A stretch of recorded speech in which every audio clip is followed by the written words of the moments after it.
절망의 시대에 희망을 말하다. 빌리 그레이엄 목사님의 인생을 바꾸는 메시지 안녕하십니까? 지식과 지혜의 여정에 함께해 주시는 모든 분들을 환영합니다. 우리는 종종 불확실하고 혼란스러운 세상 속에서 길을 잃곤 합니다. 때로는 마음속 깊은 곳에서부터 과연 희망이 있는가 하는 질문이 메아리처럼 울려 퍼지기도 합니다.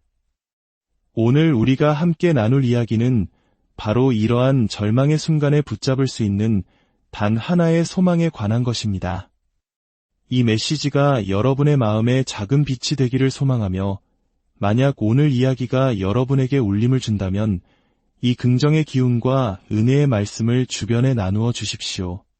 하나님의 평강이 이 음성을 듣는 모든 분들 위해 함께 하시기를 기도합니다. 이제 성경 히브리서 2장의 말씀을 통해 우리 시대의 질문에 대한 답을 찾아보고자 합니다. 히브리서 2장 1절은 이렇게 시작합니다. 그러므로 우리는 들은 것에 더욱 유념함으로 우리가 흘러 떠내려가지 않도록 함이 마땅하니라. 이 구절은 헬라어 원문에서 매우 강력하고 단호한 어조로 쓰였습니다. 다시 말해, 우리가 이미 들어온 하나님의 말씀, 특히 구약의 가르침들을 결코 가볍게 여겨서는 안 된다는 뜻입니다. 그 말씀들을 깊이 묵상하고 삶의 지표로 삼아야 합니다. 왜냐하면 그 가르침을 읽는 순간 우리는 인생의 거친 물살에 휩쓸려 목적지 없이 떠내려가는 배와 같이 되기 때문입니다. 성경은 계속해서 말합니다. 모든 범죄함과 순종하지 아니함이 공정한 보응을 받았거든 우리가 이같이 큰 구원을 등한히 여기면 어찌 그 보응을 피하리요. 여기서 말하는 이같이 큰 구원이란 바로 예수 그리스도를 통해 우리에게 주어진 구원을 의미합니다. 하늘 보좌를 버리시고 이 땅에 오신 예수 그리스도. 그분은 잠시 동안 천사들보다 조금 못한 존재가 되셨습니다. 물론 그리스도는 본래 모든 천사와 권세와 능력 위에 계신 우주 만물의 주관자이십니다. 하지만 그분은 우리와 같은 인간의 모습이 되기 위해, 우리를 구원하시기 위해 스스로를 낮추어 이 땅에 오셨습니다. 그리고 놀라운 사실은 우리가 예수 그리스도를 구원자로 영접하는 순간 우리는 천사들보다 더 높은 지위를 얻게 된다는 것입니다. 우리는 주 예수 그리스도와 함께 하나님의 나라를 상속받을 공동 상속자가 됩니다. 우리가 천국에 이르기 전까지는 이 약속이 얼마나 엄청난 의미를 가지는지 온전히 이해하기 어려울 것입니다. 하지만 제가 오늘 이 시대를 바라볼 때 미래의 그림은 그다지 밝아 보이지 않습니다. 오히려 우리가 마주한 현실은 매우 암울하고 절망적이기까지 합니다. 얼마 전 한 라디오 진행자로부터 편지를 받았습니다. 그는 제게 이렇게 말했습니다. 목사님의 설교를 듣고 있으면 너무 절망적입니다. 우리에게 희망을 좀 주십시오. 어쩌면 저는 구약의 예레미야 선지자와 비슷한지도 모르겠습니다. 제 아내는 가끔 저를 예레미야라고 부릅니다. 예레미야 선지자는 40년 동안 자신의 조국 유다가 서서히 무너져 내리는 것을 지켜봐야 했습니다. 그는 자신의 민족이 포로로 끌려가고 사랑하는 도시 예루살렘이 파괴되는 것을 두 눈으로 목격했습니다. 그래서 그는 눈물의 선지자라고 불립니다. 오늘날 제가 미국과 전 세계를 바라볼 때 제 마음은 슬픔으로 가득 찹니다. 제 영혼은 탄식하며 하나님께 부르짖습니다. 오, 하나님, 우리가 어떻게 이 위기에서 벗어날 수 있겠습니까? 모든 것이 너무나 빠르게 변하고 있습니다. 전 세계적으로 오랜 전통과 신념 체계가 뿌리째 흔들리고 무너져 내리고 있습니다. 우리는 스스로에게 묻습니다. 과연 희망은 남아있는가? 최근 런던의 한 신문 사설은 이렇게 단언했습니다. 서구 문명은 자살하고 있다. 미국의 한 저명한 신학자는 아시아를 방문하고 돌아와 이렇게 고백했습니다. 저는 낙관주의자로 그곳에 갔지만 비관주의자가 되어 돌아왔습니다. 이 세상이 더 이상 오래 버틸 수 있을 것 같지 않습니다. 이처럼 절망은 하나의 거대한 사상이 되어 우리 시대를 뒤덮고 있습니다. 영국의 철학자 버트런드 러셀은 죽기 전 이런 말을 남겼습니다. 우리의 유일한 희망은 흔들리지 않는 절망뿐이다. 생각해 보십시오. 위대한 지성이 내린 결론이 끊임없는 절망만이 희망이라는 것이었습니다. 성경 에베소서에서는 우리에게 이렇게 말합니다. 그때의 너희는 그리스도 밖에 있었고 세상에서 소망이 없고 하나님도 없는 자이더니 만약 제게 그리스도가 없었다면 저 역시 아무런 희망을 찾지 못했을 것입니다. 몇 주 전 한 상원의원이 제게 물었습니다. 빌리, 당신은 낙관주의자입니까? 비관주의자입니까? 지금 우리 식사 테이블에서 그것 때문에 논쟁이 벌어졌습니다. 저는 주저없이 대답했습니다. 저는 낙관주의자입니다. 그가 다시 물었습니다. 이렇게 절망적인 세상에서 어떻게 낙관주의자가 될 수 있습니까? 저는 이렇게 답했습니다. 저는 성경의 마지막 페이지를 이미 읽었기 때문입니다. 결국 모든 것이 하나님의 계획 안에서 올바르게 끝날 것임을 알기 때문입니다. 하나님께서는 모든 것을 주관하고 계십니다. 하지만 다시 현실로 돌아와 봅시다. 이 세상에서 영원한 평화를 찾을 가능성은 희박해 보입니다. 우리가 어디를 둘러보든 부패와 타락이 만연해 있습니다. 지방정부, 주정부, 연방정부, 재계와 노동계, 사회 모든 영역에서 속임수와 거짓말, 이기적인 결정들이 넘쳐납니다. 성경은 분명히 말합니다. 모든 사람이 죄를 범하였음에 하나님의 영광에 이르지 못하더니 이것은 우리 세대만 특별히 더 악하다는 뜻이 아닙니다. 인류의 모든 세대가 그래왔습니다. 예레미야 17장 9절은 말합니다. 만물보다 거짓되고 심히 부패한 것은 마음이라 누가 능히 이를 알리어 저는 이 세상을 구원하기 위해 이 자리에 선 것이 아닙니다. 이 무너져가는 문명은 구원받을 수 없습니다. 우리는 죄와 불이라는 금이 간 토대 위에 우리의 문명을 세웠기 때문입니다. 운도 그 어떤 인간의 조직도 이것을 근본적으로 바꿀 수는 없습니다. 물론 우리는 평화를 위해 노력해야 합니다. 동서양을 막론하고 우리가 가진 선한 것들을 지키기 위해 애써야 합니다. 화평하게 하는 자는 복이 있나니 그들이 하나님의 아들이라 일컬음을 받을 것이며 하지만 궁극적으로 인간의 노력만으로는 완전한 성공을 거둘 수 없습니다. 한 세대 동안 평화를 유지할 수는 있겠지만 결국 인류는 최후의 심판을 향해 나아가고 있습니다.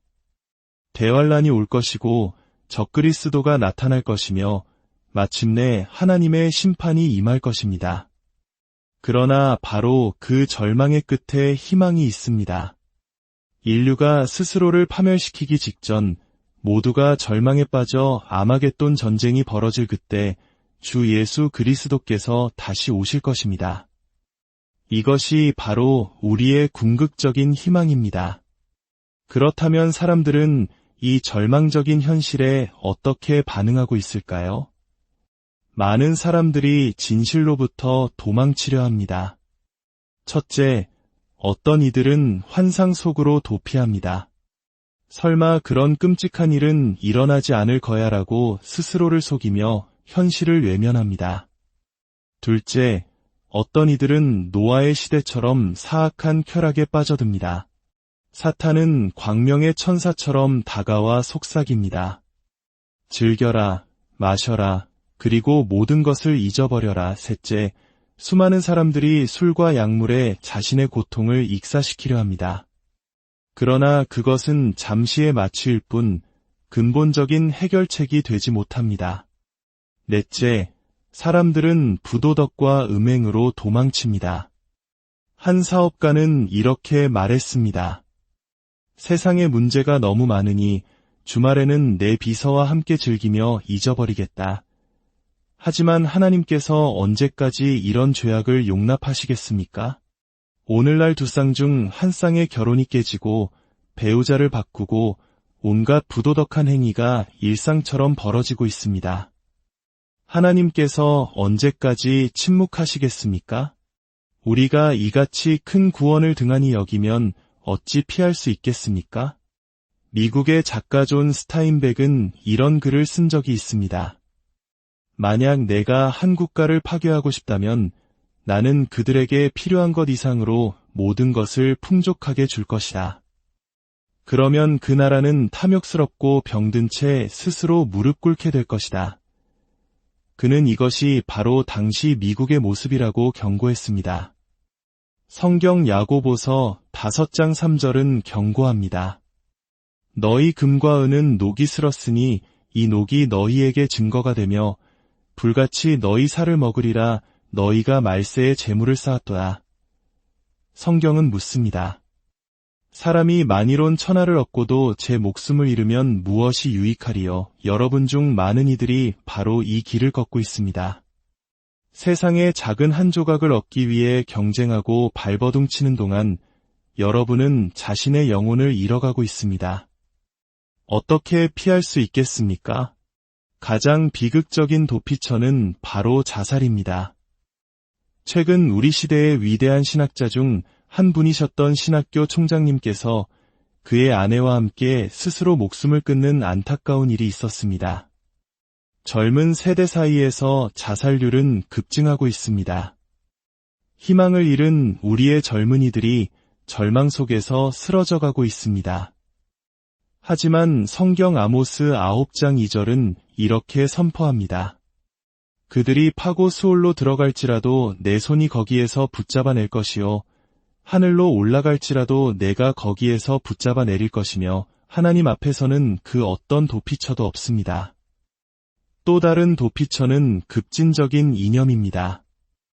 많은 젊은이들이 기존 체제를 전복시키고 혁명을 일으키면 유토피아가 올 것이라고 믿습니다. 하지만 그들은 중요한 사실을 간과하고 있습니다. 죄로 가득한 한 무리의 인간들을 몰아내고 그 자리에 또 다른 죄인들의 무리를 앉히는 것은 근본적인 해결책이 될 수 없습니다. 완벽하게 순수하고 죄 없는 인간은 단 한 명뿐이었습니다. 바로 주 예수 그리스도이십니다. 우리는 완벽한 정치인, 완벽한 사업가, 완벽한 지도자를 찾지만 그런 사람은 존재하지 않습니다. 모든 사람은 죄인이며 모든 사람은 구원자를 필요로 합니다. 그렇다면 우리의 희망은 어디에 있습니까? 하나님의 말씀은 약속합니다. 누구든지 주의 이름을 부르는 자는 구원을 받으리라. 윈스턴 처칠은 한때 이렇게 말했습니다. 우리의 문제들은 이미 우리의 통제를 벗어났고 이제 남은 탈출구는 없다. 하지만 성경은 우리에게 탈출구가 있다고 말합니다. 우리가 희망을 필요로 하는 이유는 단지 세상의 문제들 때문만이 아닙니다. 여러분 각자에게는 개인적인 문제와 고통이 있습니다. 학업의 실패, 깨어진 마음, 부모님의 이혼으로 인한 상처, 중독의 굴레 속에서 여러분은 자신만의 지옥을 살아가고 있을지 모릅니다. 희망 없이는 살 수 없습니다. 희망을 잃는 순간 모든 것을 잃는 것입니다. 한 유명한 심장병 전문의는 이렇게 말했습니다. 희망은 제가 가장 많이 처방하는 약입니다. 리더스 다이제스트의 한 기사는 행복의 3가지 요소를 이렇게 정의했습니다. 사랑할 사람, 해야 할 일, 그리고 소망을 가질 대상. 여러분은 어디에 소망을 두고 있습니까? 정부입니까? 교육 시스템입니까? 아니면 여러분이 쌓아올린 부와 명예입니까? 저의 희망은 그런 것들에 있지 않습니다. 저의 희망은 제도나 계획이나 조약에 있지 않습니다. 저의 희망은 살아있는 한 인격, 지금 이 순간에도 하나님 보좌 우편에 앉아 계신 주 예수 그리스도께 있습니다. 성경은 말합니다. 하늘과 땅의 모든 권세를 내게 주셨으니 제가 왜 희망을 가질 수 있을까요? 저는 죄인이었고 하나님의 법을 어겼으며 심판받아 마땅한 존재였습니다. 하지만 예수 그리스도께서 저를 위해 십자가에서 죽으셨습니다. 그 사실을 믿음으로 저는 구원받았고 새로운 희망을 얻었습니다. 이제 저는 제가 천국에 갈 것임을 알 뿐만 아니라 이 땅을 살아가는 동안에도 하나님의 임재를 경험하며 살아갑니다. 여러분에게는 이 희망이 있습니까? 성경은 우리에게 여러 가지 희망을 약속합니다. 첫째, 부활의 소망입니다. 만약 우리의 희망이 이 땅에서의 삶으로 끝난다면 우리는 모든 사람 가운데 가장 불쌍한 자일 것입니다. 우리는 하나님께서 친히 설계하시고 지으실 영원한 도성, 새 하늘과 새 땅을 기다리고 있습니다. 둘째, 의로움의 소망입니다. 예수님께서 십자가에서 내가 너를 사랑한다고 말씀하셨을 때 그 의미는 우리의 모든 죄를 용서할 준비가 되어 있다는 뜻이었습니다. 하나님은 우리의 죄를 용서하실 뿐만 아니라 기억조차 하지 않으십니다. 하나님께서 저를 보실 때 더 이상 과거의 죄인 빌리 그레이엄을 보시는 것이 아니라 제 안에 계신 예수 그리스도를 보십니다. 셋째, 영생의 소망입니다. 예수님께서는 나를 믿는 자는 영생을 가졌나니 라고 약속하셨습니다. 이 삶이 끝이 아닙니다. 우리를 위해 예비된 영원한 삶이 있습니다. 마지막으로 예수 그리스도의 재림에 대한 소망입니다. 성경은 우리가 복스러운 소망과 우리의 크신 하나님 구주 예수 그리스도의 영광이 나타나심을 기다린다고 말합니다. 이 놀라운 희망을 받아들이시겠습니까? 아니면 이같이 큰 구원을 무시하시겠습니까? 구원을 무시한다는 것은 단순히 거부하는 것과는 다릅니다. 그것은 소홀히 여기는 것입니다. 여러분은 교회에 다닐 수도 있고 종교적인 활동에 참여할 수도 있습니다. 하지만 예수님께서 정말 여러분 삶의 주인이십니까? 여러분 삶의 최우선 순위에 계십니까? 예수님께서는 말씀하셨습니다. 누구든지 나를 따라오려거든 자기를 부인하고 날마다 제 십자가를 지고 나를 따를 것이니라. 그리스도께 나아오기 위해 여러분이 해야 할 일은 단지 진심으로 기도하는 것뿐입니다. 오, 주 예수님, 저는 죄인임을 고백합니다. 저를 용서하시고 새로운 생명을 주옵소서. 저는 주님을 저의 구주와 주인으로 영접합니다. 제 삶을 인도하여 주시고 주님의 의로움 가운데 살게 하옵소서. 아멘. 만약 여러분이 이 기도를 진심으로 드렸다면 여러분은 새로운 생명을 얻었습니다. 여러분의 미래는 예수 그리스도 안에서 안전합니다. 진정한 탈출은 문제로부터 도망치는 것이 아닙니다. 진정한 구원은 문제 한가운데서 하나님이 주시는 평안과 기쁨을 누리는 것입니다. 그것은 날마다 하나님의 말씀을 묵상하고 그리스도와 개인적인 교제를 나누며 살아가는 삶 속에 있습니다. 지금 여러분이 어디에 있든지 여러분의 자리에서 일어나 믿음의 결단을 내리십시오. 그리고 마음으로 외치십시오. 주님, 저는 주님이 필요합니다. 저의 죄를 용서해 주시고 제가 천국에 갈 것이라는 확신을 주옵소서.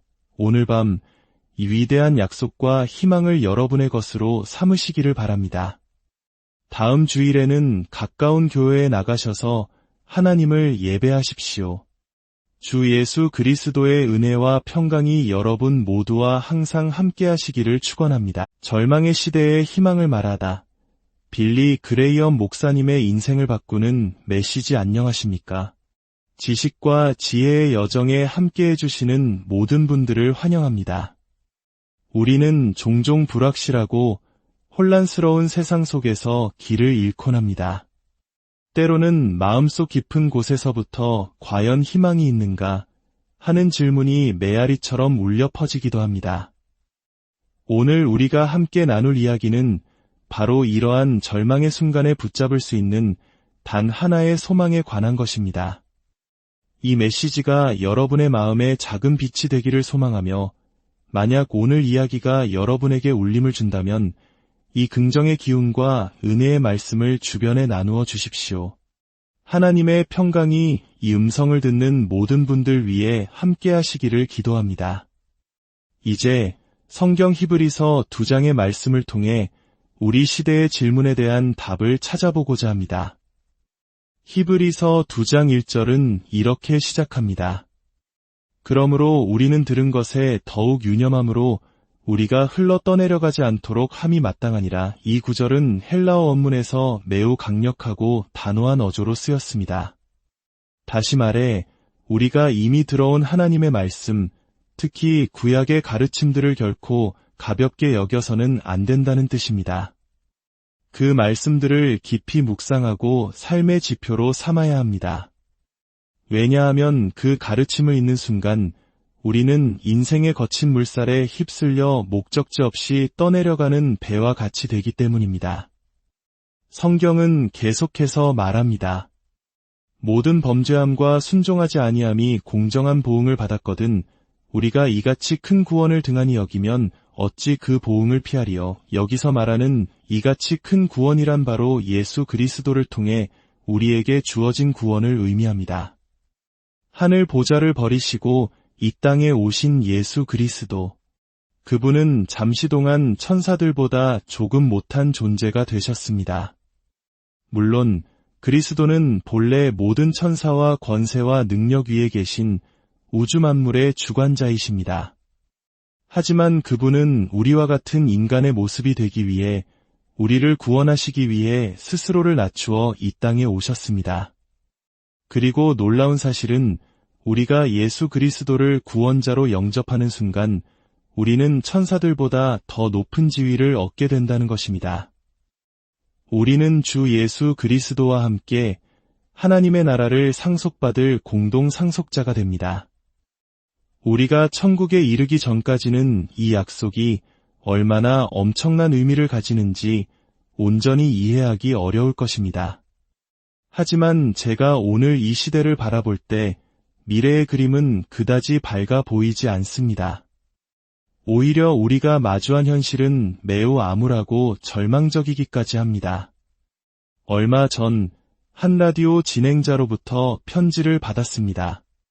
그는 제게 이렇게 말했습니다. 목사님의 설교를 듣고 있으면 너무 절망적입니다. 우리에게 희망을 좀 주십시오. 어쩌면 저는 구약의 예레미야 선지자와 비슷한지도 모르겠습니다. 제 아내는 가끔 저를 예레미야라고 부릅니다. 예레미야 선지자는 40년 동안 자신의 조국 유다가 서서히 무너져 내리는 것을 지켜봐야 했습니다. 그는 자신의 민족이 포로로 끌려가고 사랑하는 도시 예루살렘이 파괴되는 것을 두 눈으로 목격했습니다. 그래서 그는 눈물의 선지자라고 불립니다. 오늘날 제가 미국과 전 세계를 바라볼 때 제 마음은 슬픔으로 가득 찹니다.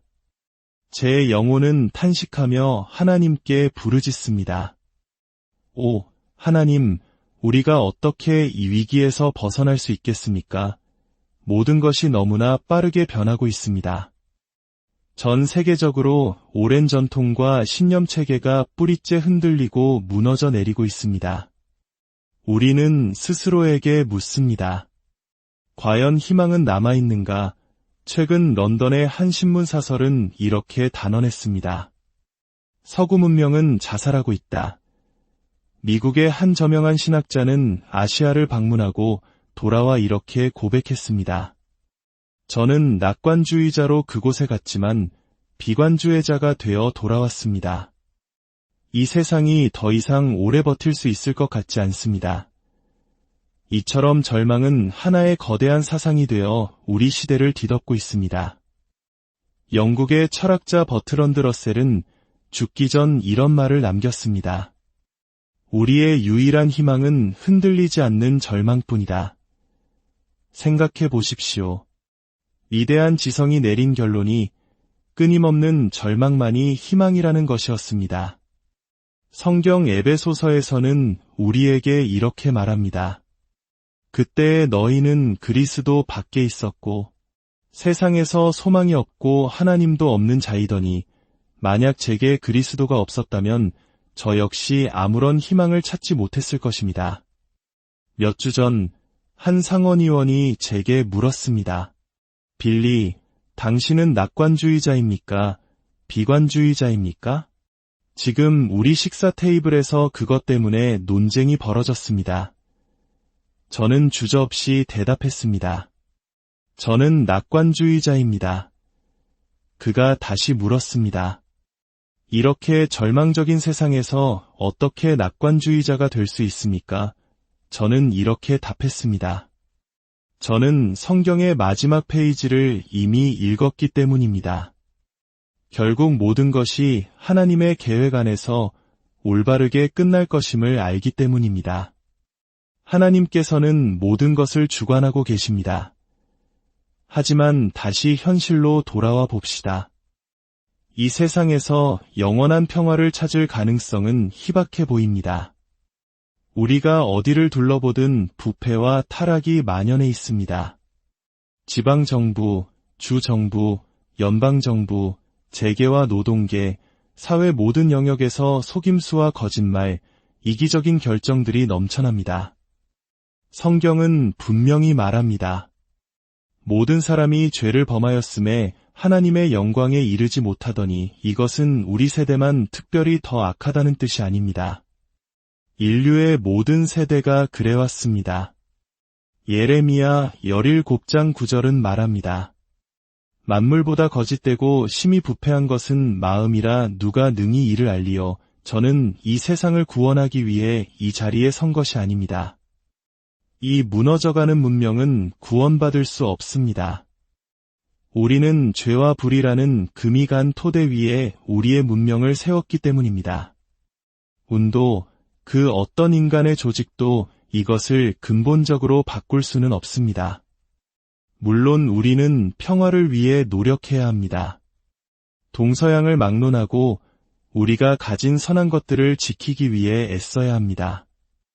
화평하게 하는 자는 복이 있나니 그들이 하나님의 아들이라 일컬음을 받을 것이며 하지만 궁극적으로 인간의 노력만으로는 완전한 성공을 거둘 수 없습니다. 한 세대 동안 평화를 유지할 수는 있겠지만 결국 인류는 최후의 심판을 향해 나아가고 있습니다. 대환란이 올 것이고 적그리스도가 나타날 것이며 마침내 하나님의 심판이 임할 것입니다. 그러나 바로 그 절망의 끝에 희망이 있습니다. 인류가 스스로를 파멸시키기 직전 모두가 절망에 빠져 아마겟돈 전쟁이 벌어질 그때 주 예수 그리스도께서 다시 오실 것입니다. 이것이 바로 우리의 궁극적인 희망입니다. 그렇다면 사람들은 이 절망적인 현실에 어떻게 반응하고 있을까요? 많은 사람들이 진실로부터 도망치려 합니다. 첫째, 어떤 이들은 환상 속으로 도피합니다. 설마 그런 끔찍한 일은 일어나지 않을 거야라고 스스로를 속이며 현실을 외면합니다. 둘째, 어떤 이들은 노아의 시대처럼 사악한 쾌락에 빠져듭니다. 사탄은 광명의 천사처럼 다가와 속삭입니다. 즐겨라, 마셔라, 그리고 모든 것을 잊어버려라. 셋째, 수많은 사람들이 술과 약물에 자신의 고통을 익사시키려 합니다. 그러나 그것은 잠시의 마취일 뿐 근본적인 해결책이 되지 못합니다.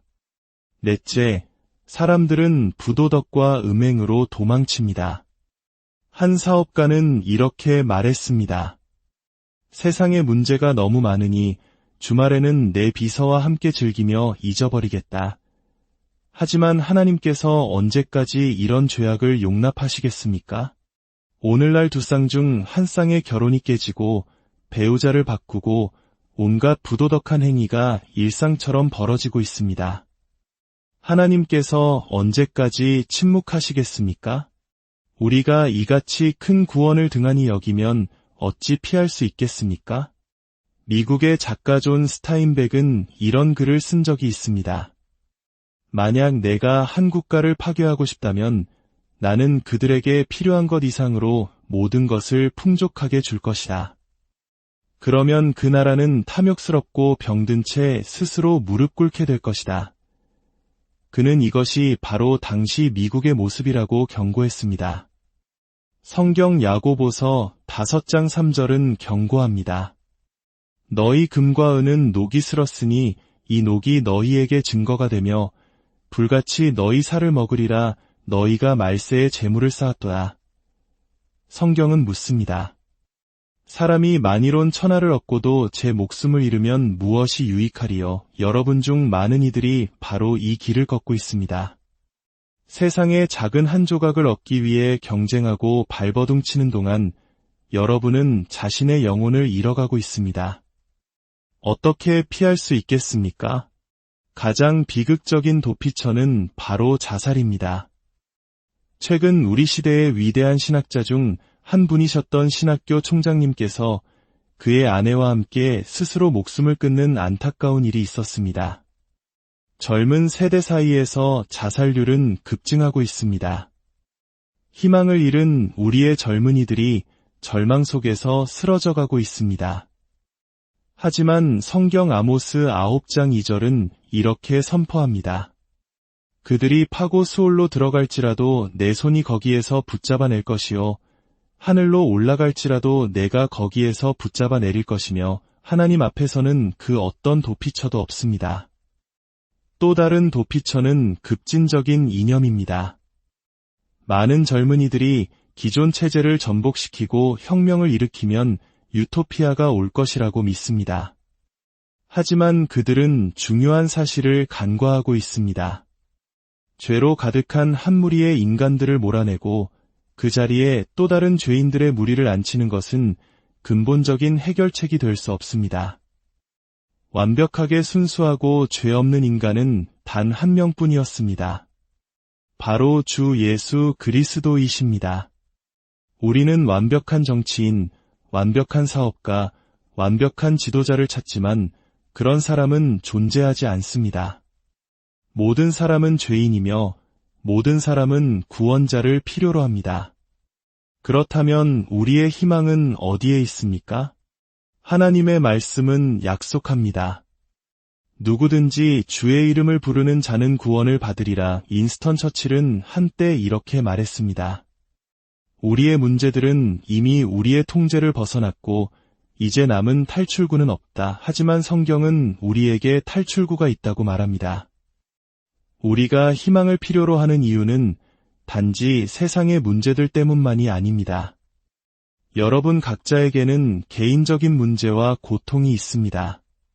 학업의 실패, 깨어진 마음, 부모님의 이혼으로 인한 상처, 중독의 굴레 속에서 여러분은 자신만의 지옥을 살아가고 있을지 모릅니다. 희망 없이는 살 수 없습니다. 희망을 잃는 순간 모든 것을 잃는 것입니다. 한 유명한 심장병 전문의는 이렇게 말했습니다.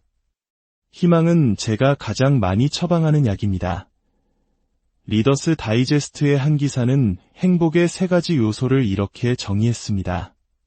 사랑할 사람, 해야 할 일, 그리고 소망을 가질 대상. 여러분은 어디에 소망을 두고 있습니까? 정부입니까?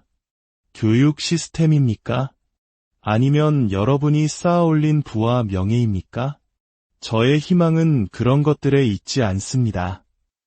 저의 희망은 제도나 계획이나 조약에 있지 않습니다. 저의 희망은 살아있는 한 인격, 지금 이 순간에도 하나님 보좌 우편에 앉아 계신 주 예수 그리스도께 있습니다. 성경은 말합니다. 하늘과 땅의 모든 권세를 내게 주셨으니 제가 왜 희망을 가질 수 있을까요? 저는 죄인이었고 하나님의 법을 어겼으며 심판받아 마땅한 존재였습니다. 하지만 예수 그리스도께서 저를 위해 십자가에서 죽으셨습니다. 그 사실을 믿음으로 저는 구원받았고 새로운 희망을 얻었습니다.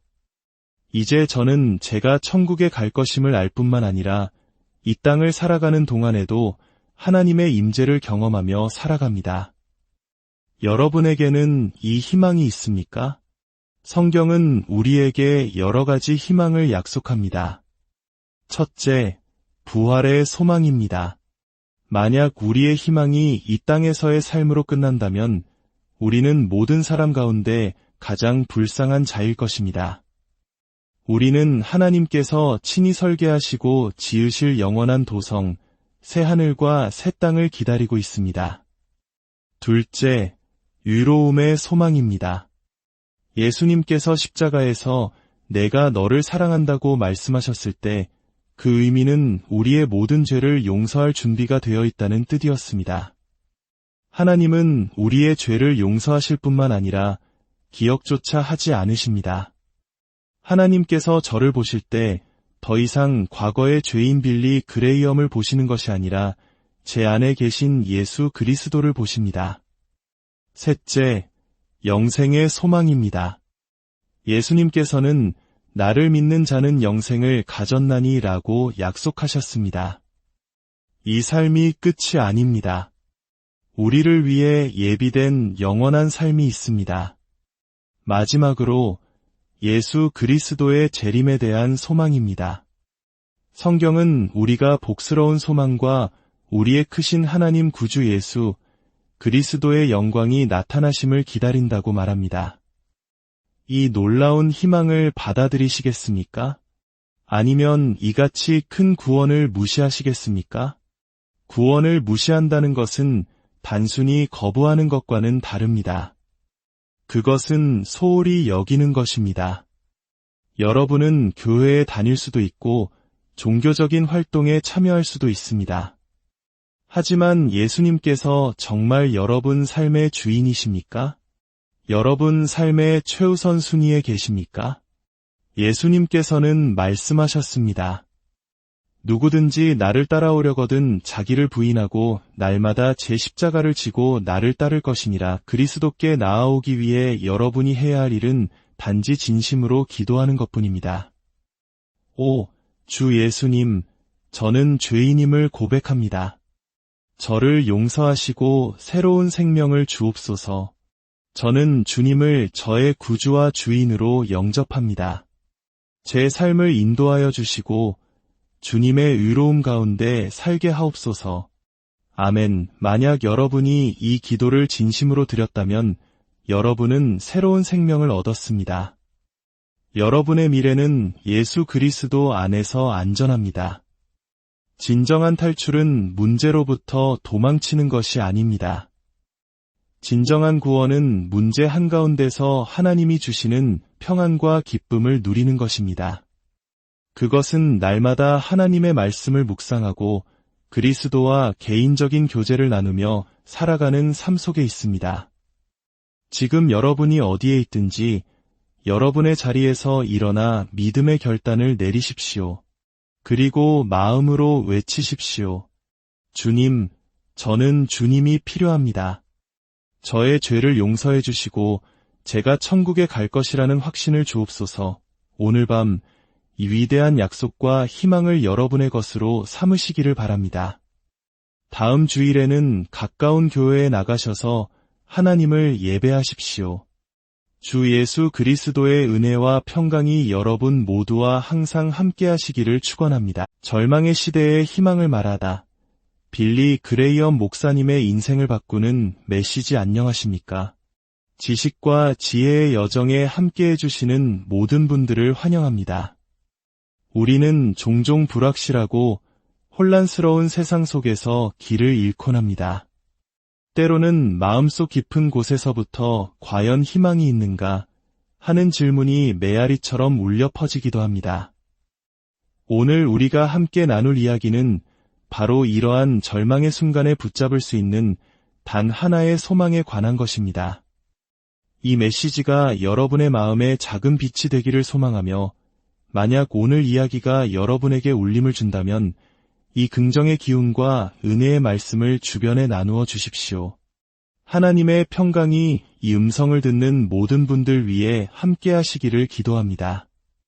이제 성경 히브리서 2장의 말씀을 통해 우리 시대의 질문에 대한 답을 찾아보고자 합니다. 히브리서 2장 1절은 이렇게 시작합니다. 그러므로 우리는 들은 것에 더욱 유념함으로 우리가 흘러 떠내려가지 않도록 함이 마땅하니라. 이 구절은 헬라어 원문에서 매우 강력하고 단호한 어조로 쓰였습니다. 다시 말해 우리가 이미 들어온 하나님의 말씀, 특히 구약의 가르침들을 결코 가볍게 여겨서는 안 된다는 뜻입니다. 그 말씀들을 깊이 묵상하고 삶의 지표로 삼아야 합니다. 왜냐하면 그 가르침을 읽는 순간 우리는 인생의 거친 물살에 휩쓸려 목적지 없이 떠내려가는 배와 같이 되기 때문입니다. 성경은 계속해서 말합니다. 모든 범죄함과 순종하지 아니함이 공정한 보응을 받았거든 우리가 이같이 큰 구원을 등한히 여기면 어찌 그 보응을 피하리요. 여기서 말하는 이같이 큰 구원이란 바로 예수 그리스도를 통해 우리에게 주어진 구원을 의미합니다. 하늘 보좌를 버리시고 이 땅에 오신 예수 그리스도. 그분은 잠시 동안 천사들보다 조금 못한 존재가 되셨습니다. 물론 그리스도는 본래 모든 천사와 권세와 능력 위에 계신 우주 만물의 주관자이십니다. 하지만 그분은 우리와 같은 인간의 모습이 되기 위해 우리를 구원하시기 위해 스스로를 낮추어 이 땅에 오셨습니다. 그리고 놀라운 사실은 우리가 예수 그리스도를 구원자로 영접하는 순간 우리는 천사들보다 더 높은 지위를 얻게 된다는 것입니다. 우리는 주 예수 그리스도와 함께 하나님의 나라를 상속받을 공동 상속자가 됩니다. 우리가 천국에 이르기 전까지는 이 약속이 얼마나 엄청난 의미를 가지는지 온전히 이해하기 어려울 것입니다. 하지만 제가 오늘 이 시대를 바라볼 때 미래의 그림은 그다지 밝아 보이지 않습니다. 오히려 우리가 마주한 현실은 매우 암울하고 절망적이기까지 합니다. 얼마 전 한 라디오 진행자로부터 편지를 받았습니다. 그는 제게 이렇게 말했습니다. 목사님의 설교를 듣고 있으면 너무 절망적입니다. 우리에게 희망을 좀 주십시오. 어쩌면 저는 구약의 예레미야 선지자와 비슷한지도 모르겠습니다. 제 아내는 가끔 저를 예레미야라고 부릅니다. 예레미야 선지자는 40년 동안 자신의 조국 유다가 서서히 무너져 내리는 것을 지켜봐야 했습니다. 그는 자신의 민족이 포로로 끌려가고 사랑하는 도시 예루살렘이 파괴되는 것을 두 눈으로 목격했습니다.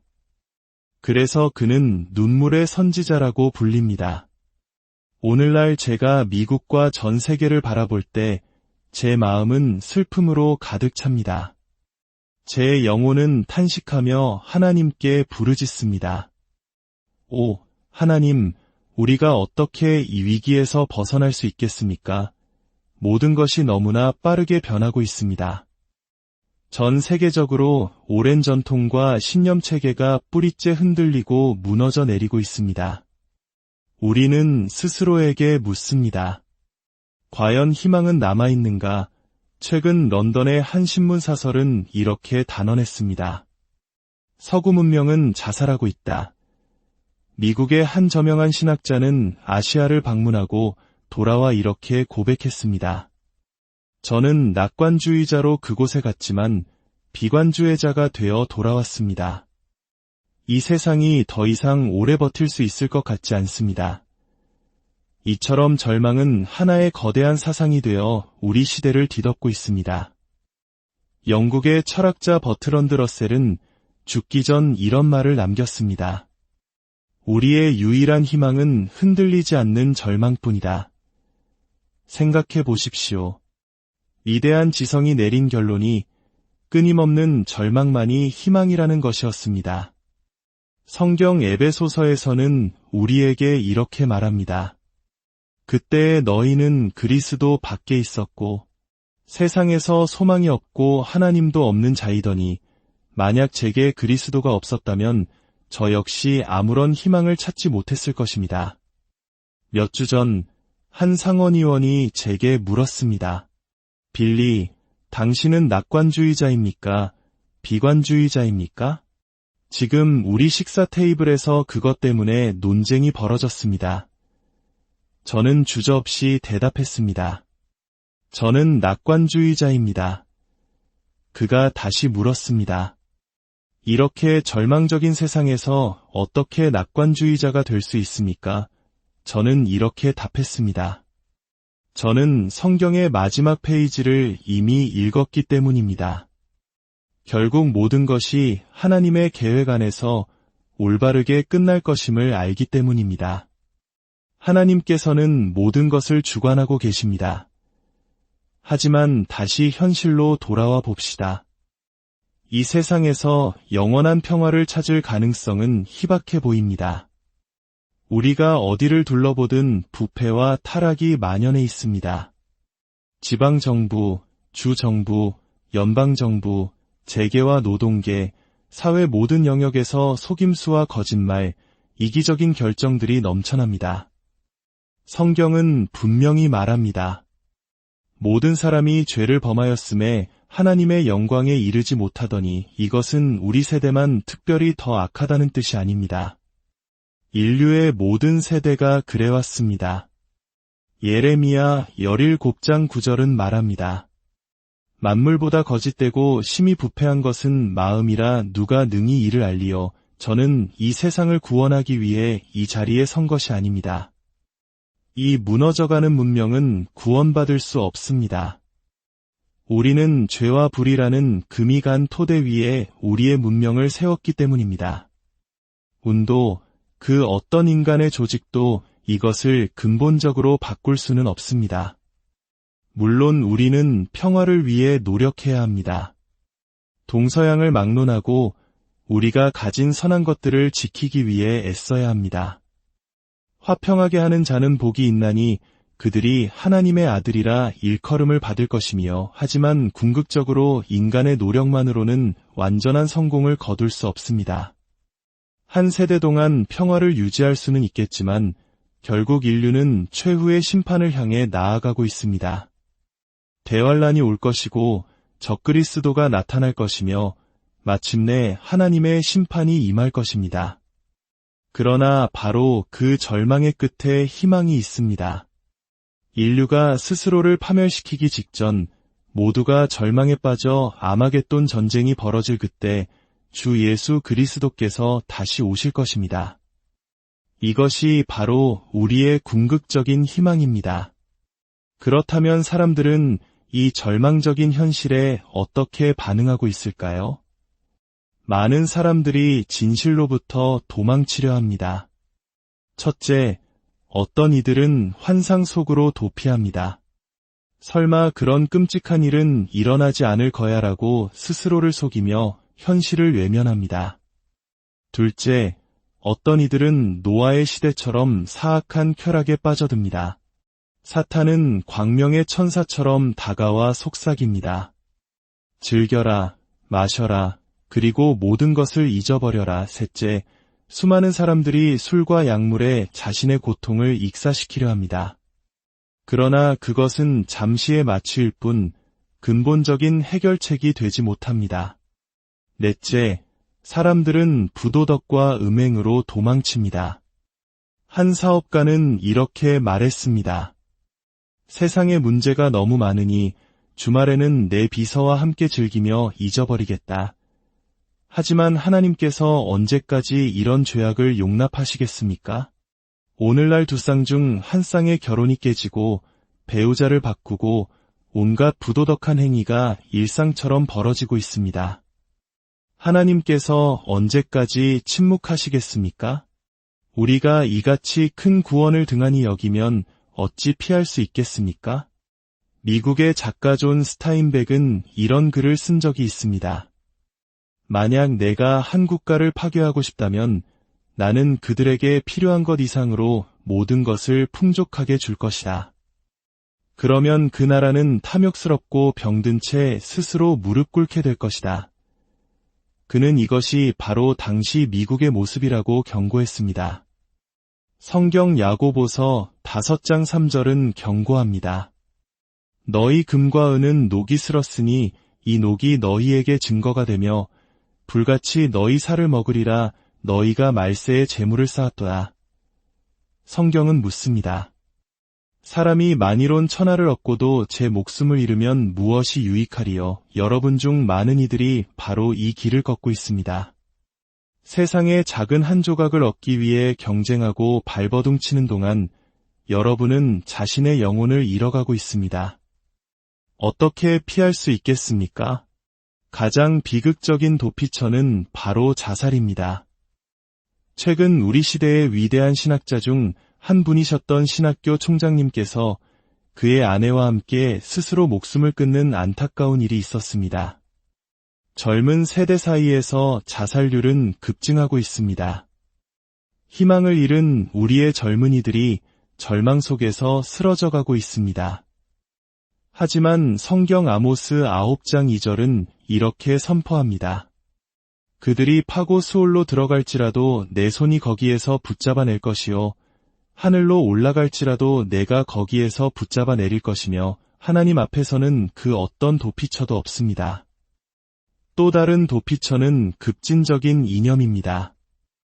많은 젊은이들이 기존 체제를 전복시키고 혁명을 일으키면 유토피아가 올 것이라고 믿습니다. 하지만 그들은 중요한 사실을 간과하고 있습니다. 죄로 가득한 한 무리의 인간들을 몰아내고 그 자리에 또 다른 죄인들의 무리를 앉히는 것은 근본적인 해결책이 될 수 없습니다. 완벽하게 순수하고 죄 없는 인간은 단 한 명뿐이었습니다. 바로 주 예수 그리스도이십니다. 우리는 완벽한 정치인, 완벽한 사업가, 완벽한 지도자를 찾지만 그런 사람은 존재하지 않습니다. 모든 사람은 죄인이며 모든 사람은 구원자를 필요로 합니다. 그렇다면 우리의 희망은 어디에 있습니까? 하나님의 말씀은 약속합니다. 누구든지 주의 이름을 부르는 자는 구원을 받으리라. 윈스턴 처칠은 한때 이렇게 말했습니다. 우리의 문제들은 이미 우리의 통제를 벗어났고 이제 남은 탈출구는 없다. 하지만 성경은 우리에게 탈출구가 있다고 말합니다. 우리가 희망을 필요로 하는 이유는 단지 세상의 문제들 때문만이 아닙니다. 여러분 각자에게는 개인적인 문제와 고통이 있습니다. 학업의 실패, 깨어진 마음, 부모님의 이혼으로 인한 상처, 중독의 굴레 속에서 여러분은 자신만의 지옥을 살아가고 있을지 모릅니다. 희망 없이는 살 수 없습니다. 희망을 잃는 순간 모든 것을 잃는 것입니다. 한 유명한 심장병 전문의는 이렇게 말했습니다. 희망은 제가 가장 많이 처방하는 약입니다. 리더스 다이제스트의 한 기사는 행복의 3가지 요소를 이렇게 정의했습니다. 사랑할 사람, 해야 할 일, 그리고 소망을 가질 대상. 여러분은 어디에 소망을 두고 있습니까? 정부입니까? 교육 시스템입니까? 아니면 여러분이 쌓아올린 부와 명예입니까? 저의 희망은 그런 것들에 있지 않습니다. 저의 희망은 제도나 계획이나 조약에 있지 않습니다. 저의 희망은 살아있는 한 인격, 지금 이 순간에도 하나님 보좌 우편에 앉아 계신 주 예수 그리스도께 있습니다. 성경은 말합니다. 하늘과 땅의 모든 권세를 내게 주셨으니 제가 왜 희망을 가질 수 있을까요? 저는 죄인이었고 하나님의 법을 어겼으며 심판받아 마땅한 존재였습니다. 하지만 예수 그리스도께서 저를 위해 십자가에서 죽으셨습니다. 그 사실을 믿음으로 저는 구원받았고 새로운 희망을 얻었습니다. 이제 저는 제가 천국에 갈 것임을 알 뿐만 아니라 이 땅을 살아가는 동안에도 하나님의 임재를 경험하며 살아갑니다. 여러분에게는 이 희망이 있습니까? 성경은 우리에게 여러 가지 희망을 약속합니다. 첫째, 부활의 소망입니다. 만약 우리의 희망이 이 땅에서의 삶으로 끝난다면 우리는 모든 사람 가운데 가장 불쌍한 자일 것입니다. 우리는 하나님께서 친히 설계하시고 지으실 영원한 도성, 새 하늘과 새 땅을 기다리고 있습니다. 둘째, 의로움의 소망입니다. 예수님께서 십자가에서 내가 너를 사랑한다고 말씀하셨을 때 그 의미는 우리의 모든 죄를 용서할 준비가 되어 있다는 뜻이었습니다. 하나님은 우리의 죄를 용서하실 뿐만 아니라 기억조차 하지 않으십니다. 하나님께서 저를 보실 때 더 이상 과거의 죄인 빌리 그레이엄을 보시는 것이 아니라 제 안에 계신 예수 그리스도를 보십니다. 셋째, 영생의 소망입니다. 예수님께서는 나를 믿는 자는 영생을 가졌나니 라고 약속하셨습니다. 이 삶이 끝이 아닙니다. 우리를 위해 예비된 영원한 삶이 있습니다. 마지막으로 예수 그리스도의 재림에 대한 소망입니다.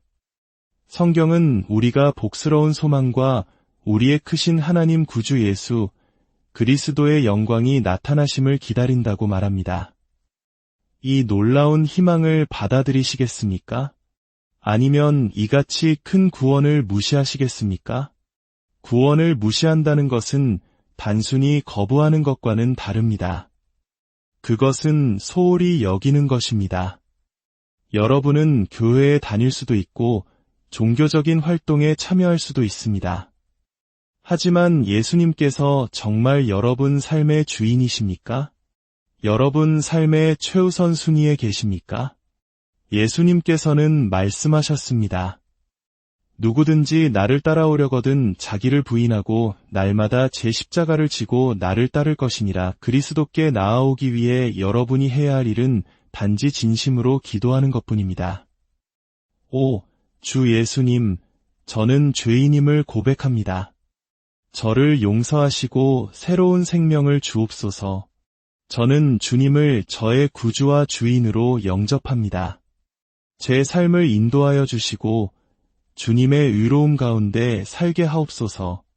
아멘. 만약 여러분이 이 기도를 진심으로 드렸다면 여러분은 새로운 생명을 얻었습니다.